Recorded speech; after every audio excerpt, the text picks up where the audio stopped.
Buonasera e ben ritrovati con il TG Flash di New Sicilia, di seguito i titoli più importanti del pomeriggio. Si è tenuta oggi a Niscemi la riunione di tutti i presidenti dei consigli regionali italiani per fare il punto sui danni del maltempo e ricercare fondi per consentire ai cittadini di risollevarsi. L'iniziativa è stata fortemente voluta dal presidente dell'ARS Gaetano Galvagno, che ha detto così: siamo pronti a reperire fondi urgenti in favore di Niscemi e dei centri siciliani colpiti dal ciclone.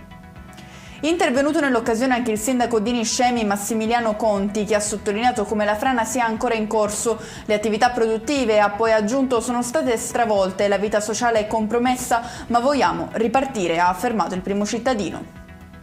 E proprio nel pomeriggio sul tema si è pronunciato il presidente della regione Renato Schifani, che ha fatto sapere come all'interno del bando per i ristori previsti per le aziende che hanno subito danni per il maltempo rientreranno anche quelle del comune Nissenu. Rinviata a giudizio l'ex amante del boss Matteo Messina Denaro, Floriana Calcagno. La donna si è sempre dichiarata inconsapevole dell'identità del boss, ma le indagini avrebbero accertato che il suo ruolo sia stato diverso da quello da lei ricostruito. Agli inquirenti il 4 maggio il via al processo. Chiudiamo con il meteo. Nella giornata di domani la Sicilia si dividerà tra cieli prevalentemente sereni che riguarderanno la zona occidentale dell'isola e piogge sparse sul resto della regione. Allerta gialla per le province di Catania, Messina e Palermo.